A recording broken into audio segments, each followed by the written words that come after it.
হাজিরিন মজলিস মুহতারামিন মুকাররামিন সামিঈন এই মসজিদের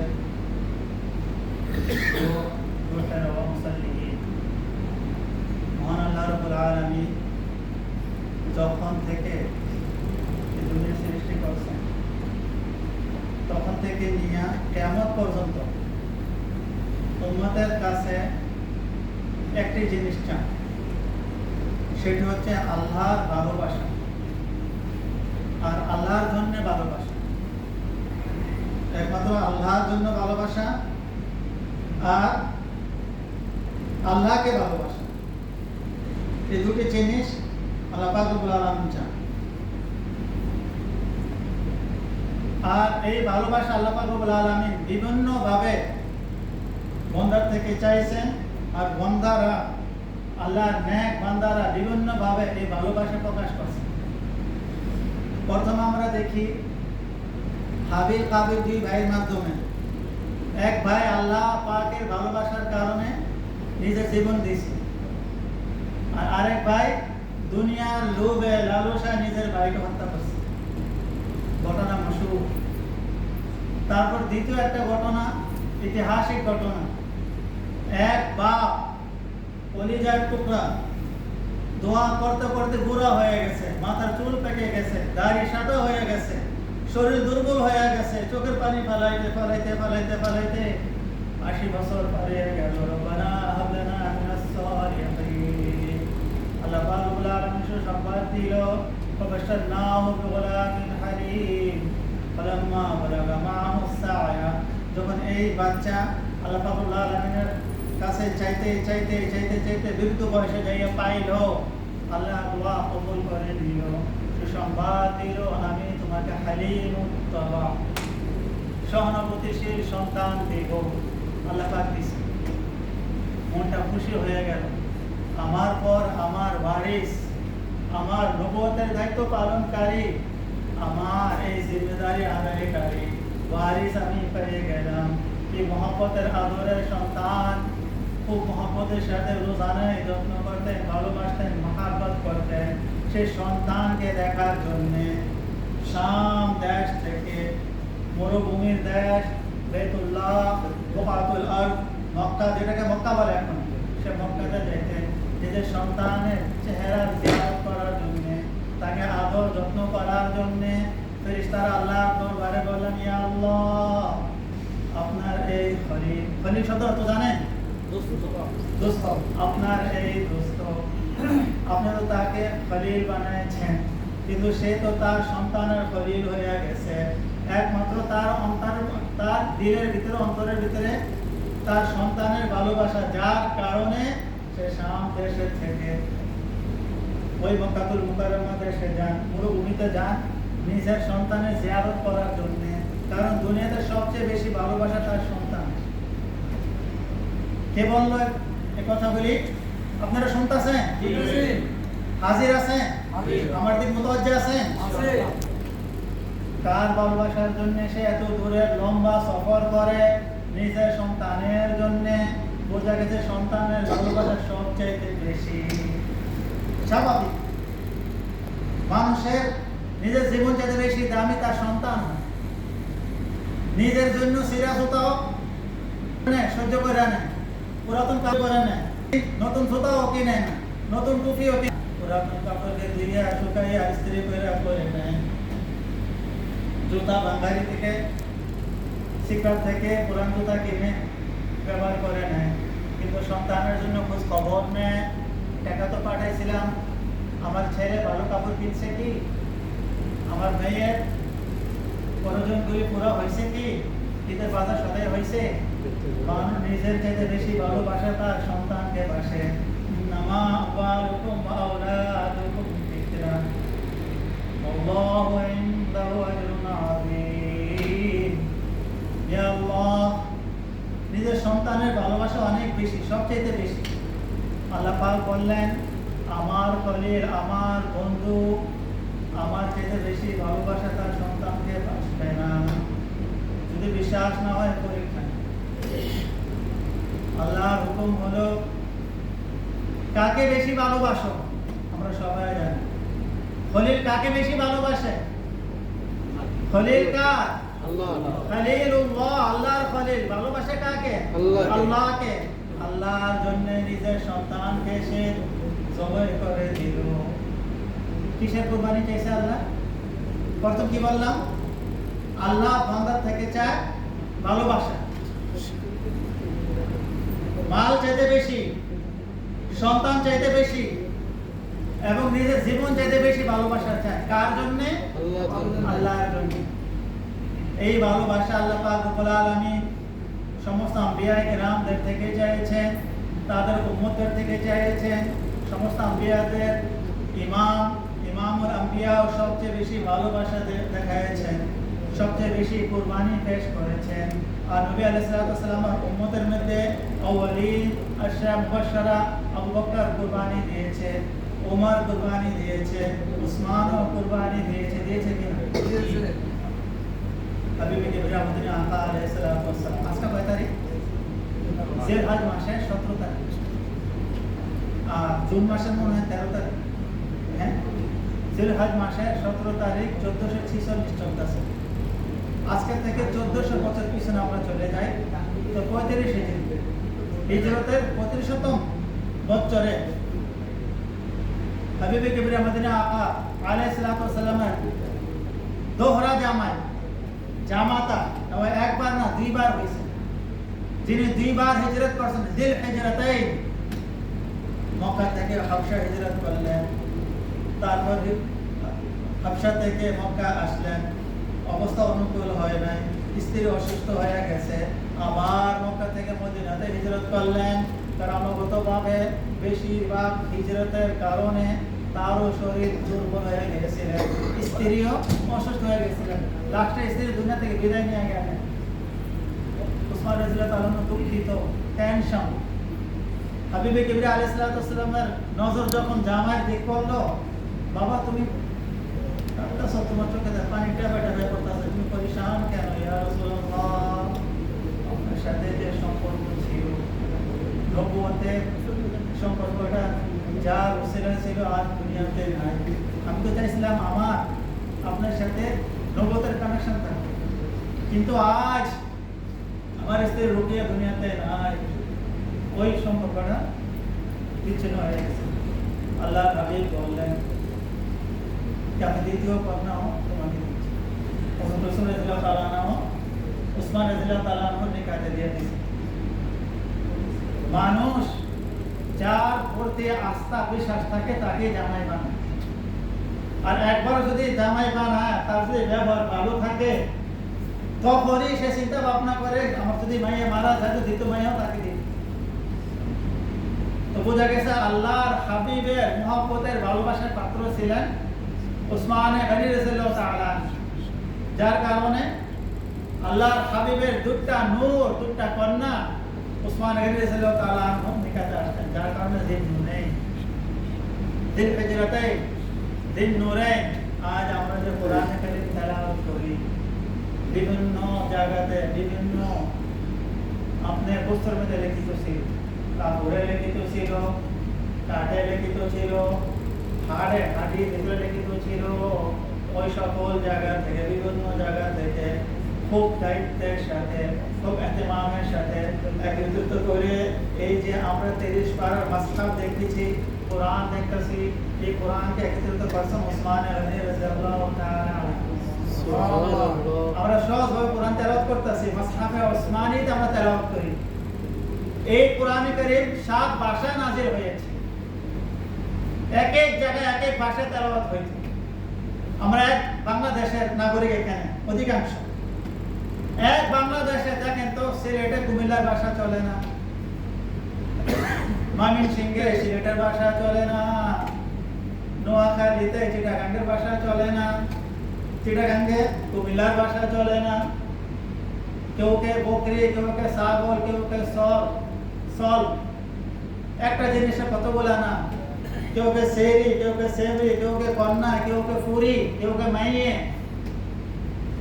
কেউ কে ঝি বেটি, বিভিন্ন। ঠিক তেমনি কোরআনের আয়াতের লেহজাও বিভিন্ন ছিল। উসমান গনি রাদিয়াল্লাহু তাআলা উম্মতের যে করে বললেন, আমার ভাইয়েরা দিনে মুসলমান যারা ইসলাম গ্রহণ করতেছেন, ইসলামের দাখিল হইতেছেন, তাদের জন্য তো কোরআন তেলাওয়াত করা কঠিন হয়ে যাবে, তাদেরকে পড়ানো কষ্ট হবে, বোঝানো কষ্ট হবে। এই জন্য কোরআনে কারিমে এক ভাষায় এক মাসহাফে জমা করে দিয়েছে। সুবহানাল্লাহ, আমাদের উপরে কেমন ihsan করছে। তাহলে জামিউল কোরআন, যুন নূরাইন, যুল হুজরাতাইন, জামিউল কোরআন, উসমান গনি রাদিয়াল্লাহু তাআলা আনহু নবী করিম সাল্লাল্লাহু আলাইহি সাল্লামের সাথে কোথাও যাচ্ছেন, আবু বকর, ওমর, উসমান রাদিয়াল্লাহু তাআলা থেমে গেলেন। আবু বকর, ওমর আল্লাহ নবীর ডানে বামে আগে চলে গেলেন। উসমান গনি রাদিয়াল্লাহু তাআলা আনহু আল্লাহর হাবিবের দিকে তাকাই রইলেন, অনেকক্ষণ তাকাই রইলেন। তারপর আস্তে আস্তে মসজিদের দিকে গেছেন। জিজ্ঞেস করা হলো, ও উসমান, আপনি পিছে থেমে গেলেন, তারপর আস্তে আস্তে আপনি কদম বাড়াতে বাড়াতে মসজিদে গেলেন, বিষয়টা কি বুঝতে পারলাম না। উসমান গনি রাদিয়াল্লাহু তাআলা আনহু বললেন, আমি আমার হাবিব, প্রিয় নবীজি, হাবিবে কিবরিয়া মদিনী আকা মুহাম্মদুর রাসূলুল্লাহ সাল্লাল্লাহু আলাইহি ওয়াসাল্লামের দিকে তাকায়া বললাম, নবীজি এখান থেকে মসজিদ পর্যন্ত কয়টা কদম উঠায়? আমি নিয়ত করেছি যতটুকু আল্লাহ নবীর কদম উঠবে ততটুকু আমি আল্লাহর রাস্তায় গোলাম সৎকার করব, সুবহানাল্লাহ, গোলাম আজাদ করব, আর ততটুকু আমি আল্লাহর রাস্তায় ওট দান করব। কেন তিনি ধনী ছিলেন, গনি ছিলেন, মালদার ছিলেন। তবুকের যুদ্ধে মুসলমানদের সাহায্যের প্রয়োজন হয়েছে, আল্লাহ কুরবানি চাইছেন। শুরুতে কি বললাম? আল্লাহ ভালোবাসা চায়। এই ভালোবাসা বিভিন্ন রূপে আল্লাহ পাক রব্বুল আলামিন বান্দার থেকে আদায় করে নিয়েছেন। মানুষ কখনো মালকে ভালোবাসে, কখনো সম্পদকে ভালোবাসে, কখনো সন্তানকে ভালোবাসে। সাহাবায়ে কেরামদেরকে আল্লাহ পরীক্ষা করলেন যে তারা মালকে ভালোবাসে নাকি মাওলাকে ভালোবাসে। সেই পরীক্ষার মধ্যে প্রথম নম্বরে আসলেন, প্রথম স্থান অর্জন করলেন আবু বকর সিদ্দিক রাদিয়াল্লাহু তাআলা আনহু। ঘরের সকল সামান, সকল বস্তু উঠায় নবীজির কদমে পেশ করে দিলেন। দ্বিতীয় নম্বর অর্জন করলেন উমর ইবনে খাত্তাব রাদিয়াল্লাহু তাআলা আনহু। ঘরের অর্ধেক মাল উঠায় নিয়ে আসলেন। আর তৃতীয় স্থান অর্জন করলেন উসমান গনি রাদিয়াল্লাহু তাআলা আনহু। তিনি একা কত মাল দিয়েছেন? একা যত সকল সাহাবা কেরাম মিলে দিয়েছেন। সুবহানাল্লাহ। কোন রওয়ায়েতে আছে 700 উট, কোন রওয়ায়েতে আছে 1000 উট। এখানে উসমান রাদিয়াল্লাহু তাআলা আনহুর মাল অনেক বেশি ছিল কাইফিয়ত কামিয়াতের দিক দিয়ে। আবু বকর রাদিয়াল্লাহু তাআলা আনহুর মাল অনেক কম ছিল, কিন্তু ইখলাসের দিক দিয়ে ওনার জীবনের সব সম্পদ হাজির করে দিয়েছে। আর উসমান গনি রাদিয়াল্লাহু তাআলা আনহু যে মাল দিয়েছে একা পুরো লশকরের জন্য যথেষ্ট হয়ে গেছে। সুবহানাল্লাহ।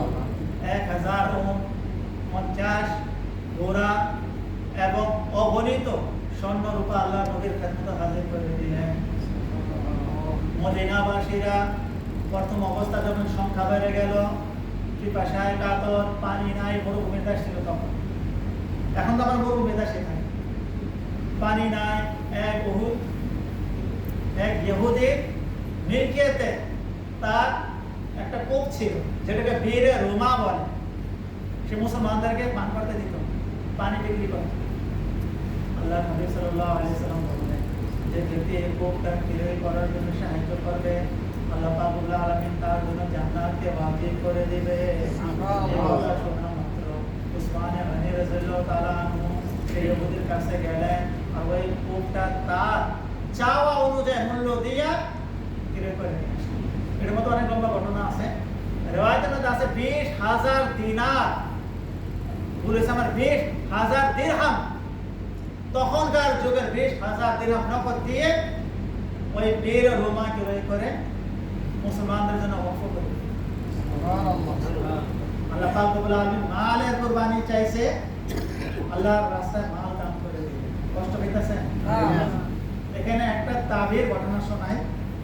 আমরা সকলে জানি বাদশা হারুনুর রশিদ, তার ইসলামের জন্য অনেক খেদমত আছে। তার স্ত্রী জুবেদা, মালকা জুবেদা, তারও ইসলামের জন্য অনেক খেদমত আছে। মক্কাবাসীদের জন্য নেহেরে জুবেদা কায়েম করছিল তখনকার যুগে। সেখান থেকে পানি আসতো, আর যারা হুজ্জাজে কিরাম তাদের জন্য নেহেরে জুবেদা নামে একটা নহর থেকে হুজ্জাজে কিরাম পানি পান করতে পারত। তো এক সময় কোথাও যাচ্ছিলেন মালকায় জুবেদা ঘোড়ায় বসে। তখনকার এক আল্লাহওয়ালা ছিলেন, দিনদার মুত্তাকি পরেজগার আল্লাহওয়ালা, কিন্তু দুনিয়াদার মানুষের নজর মধ্যে সে পাগল ছিল। যারা আল্লাহওয়ালা তারা তো আল্লাহর জন্য পাগল হয়ে যায়, মানুষের নজরের মধ্যে তাদের কোনো মূল্য নাই। কাপড় ময়লা থাকে, মাথার চুলে এলোমেলো থাকে, কিন্তু দিনের মধ্যে আল্লাহ থাকে, অন্তরের মধ্যে আল্লাহ থাকে। কবরস্থানও থাকতেন। জিজ্ঞাসা করা হলো, বাহলুল তুমি কবরস্থানে থাকো কেন? উত্তর দিতেন যে এই জন্য থাকে তারা কারো গীবত করে, তারা মালের লোভ করে, যা ছিল শেষ করে আয়সা করছে। তো মাঝে মাঝে সে খুব জ্ঞানের কথা বলতেন। জমিনে বসে পোলাপান খেলাধুলা করে না, মাটিতে খেলাধুলা করতেছে। মালকা জুবেদার নজরে পড়ল, জিজ্ঞাসা করলো, বাহলুল তুমি কি করো বা আপনি কি করেন? বলছে আমি মহল তৈরি করতেছি। পাও মাটিতে রেখে ওপরে মাটি ঢেলে যেগুলো পোলাপানে ঘর বানায় না, রেতি মাটিতে আমরা ঘর বানাইতাম, তেমনি তিনিও ঘর বানাইতেছি। পাও ভিতরে ঢুকায় ওপরে মাটি রেখে সুন্দর করে ঘর বানাইতেছি। বলছে ঘর বানাইতেছি। কেন বানাইতেছ? বিক্রি করার জন্য। যে আমার থেকে এই ঘর কিনবে আল্লাহ তাআলা তাকে জান্নাতের ঘর দিবে। মালকা জুবেদা বলল, তোমার এই ঘরের মূল্য কত? আচ্ছা, মালকা জুবেদার পূর্বে এখানে দেখা পড়ছে হারুনুর রশিদ, বাদশাহ হারুনুর রশিদ। সে জিজ্ঞাসা করলো প্রথম, কি করো? মহল বানাইতেছি। কেন?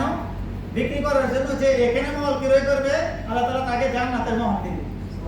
দাম কত? 1 দিনার। হারুন রশিদ বললেন, আবুল মান, বাংলাতে বলেন না, পাগলে কি না পায়, ছাগলে কি না পায়। শূন্য চলে গেল, কোনো মূল্যায়ন করলো না, চলে গেছে। পিছন থেকে আরেক জামাত আসলো, মালকা জুবেদা খাদিম খুদ্দাম আয়সা দেখলো বাহলুলের এই অবস্থা। জিজ্ঞেস করলে, কি করো? মহল বানাইতেছি, বিক্রি করবো, যে ক্রয় করবো সে জান্নাতের মহল পাবে। দাম কত? 1 দিনার। সঙ্গে সঙ্গে বের করে দিয়েছি।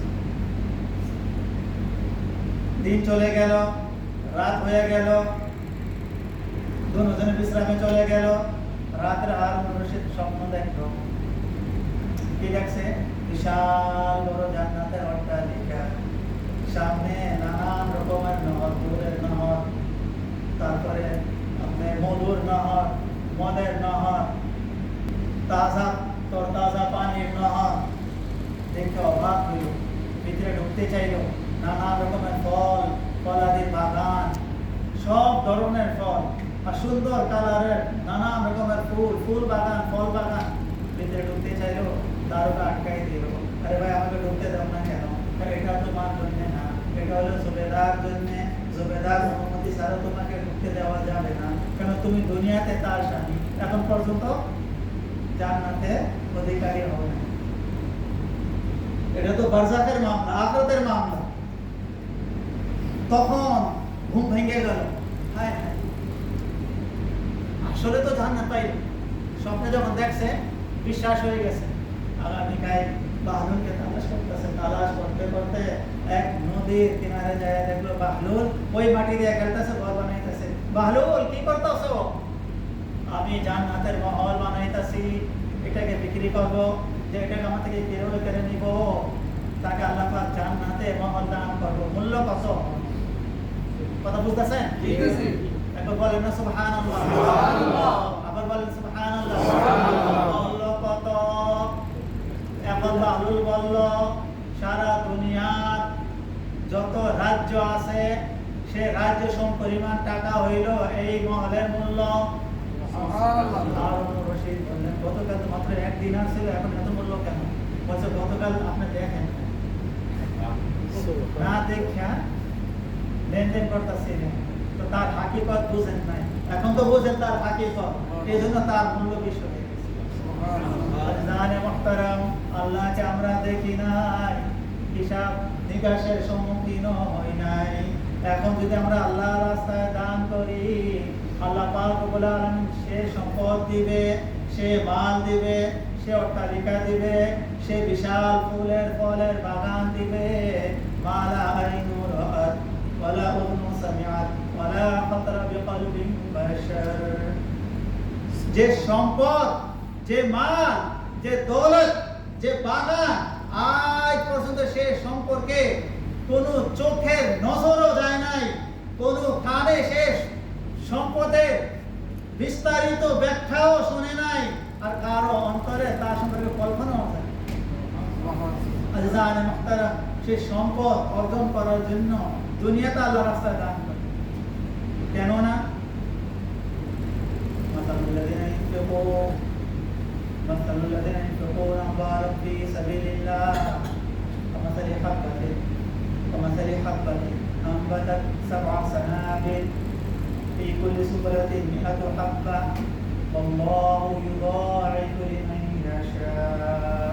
যে আল্লাহর রাস্তায় 1 টাকা দান করে, আল্লাহর উপরে আস্থা, আল্লাহর উপরে বিশ্বাস ভরসা রেখে, তার জন্য 1 টাকার উদাহরণ হইল যেমন সে আল্লাহর রাস্তায় একটি বীজ রোপণ করেছে, সে বীজ থেকে 7টি খোসা বের হইল, প্রত্যেকটি খোসার ভিতরে আল্লাহ পাক রব্বুল আলামিন 100টি দানা দিয়ে দিল। সুবহানাল্লাহ।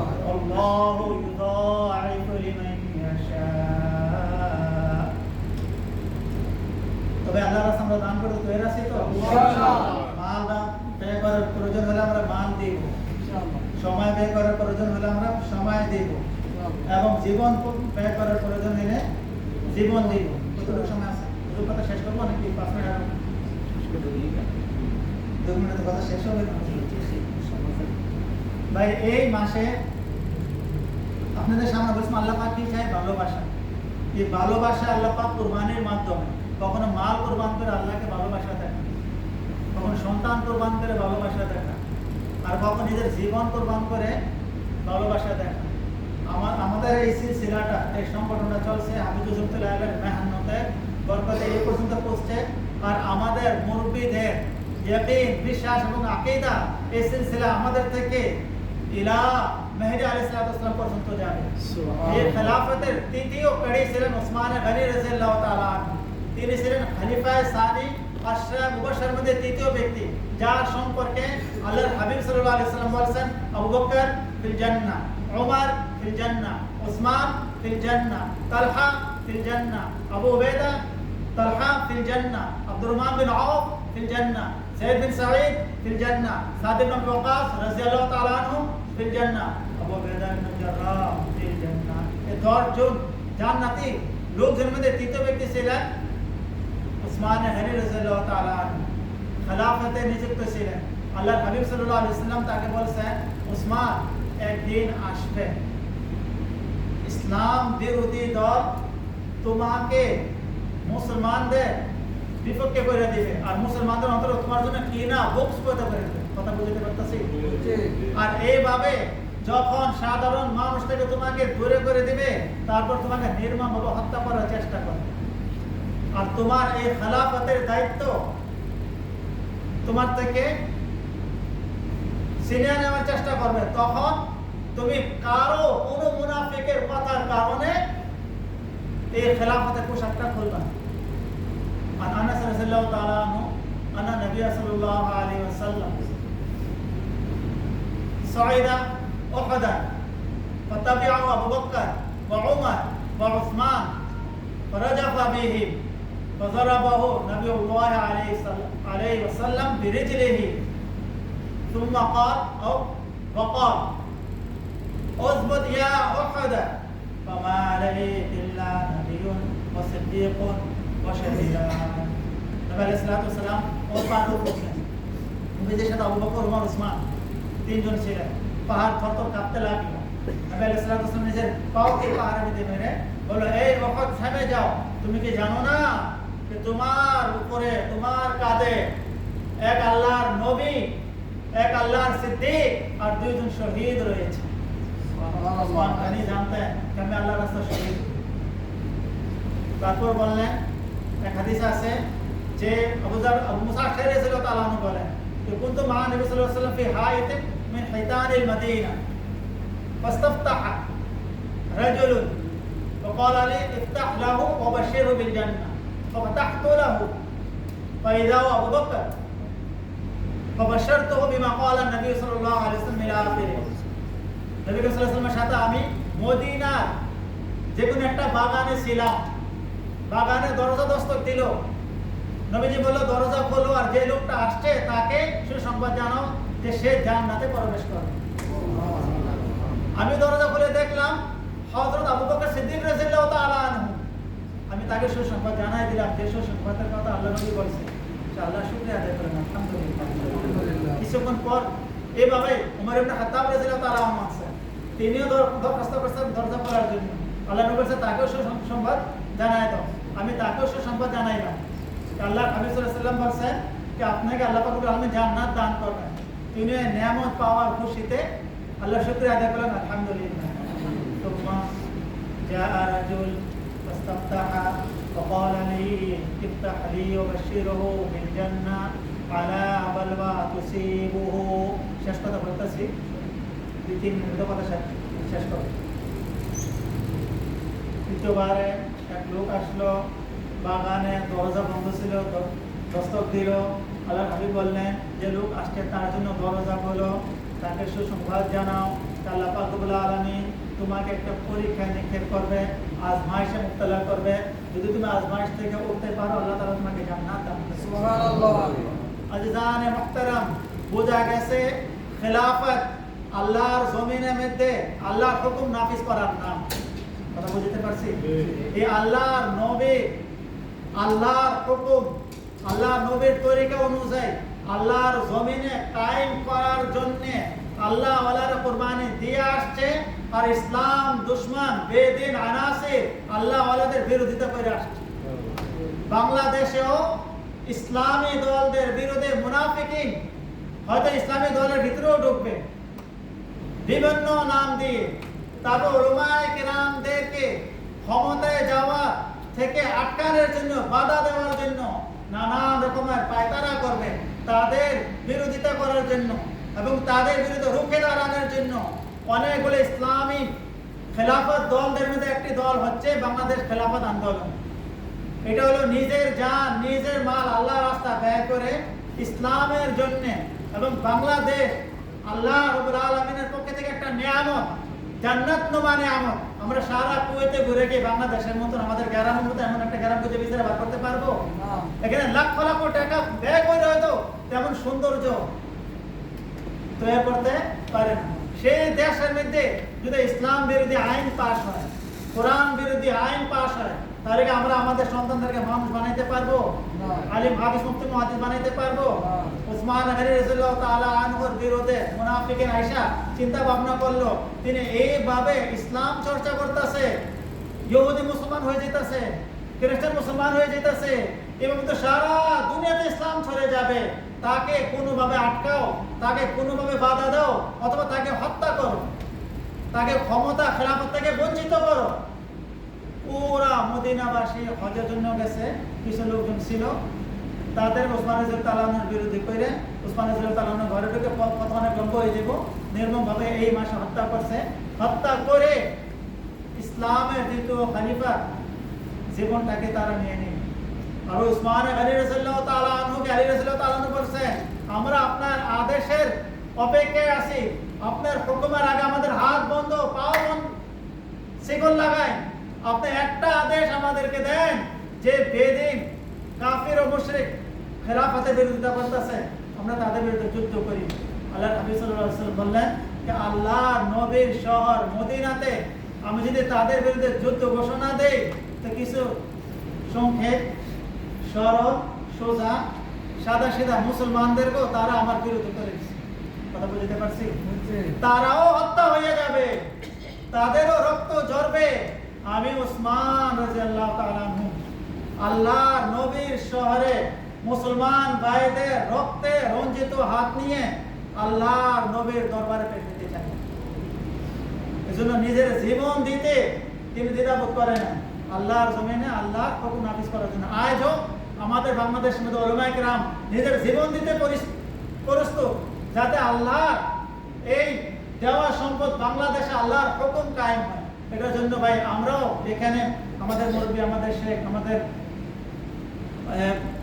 খাস মেহমান এবং আমাদের বড় মুরব্বী, বড় আলিম, আমরা এখানে যে আপনাদের কাছে আসি, সাক্ষাৎ করি, শুধু এটার জন্যে আমরা খেলাফতের পয়গামটা আপনাদেরকে পৌঁছাইতে পারি এবং আল্লাহর জমিন আল্লাহর হুকুম কিভাবে নাফিজ করা হয় এটার জন্য জবরদস্ত ফিকির করতে পারি।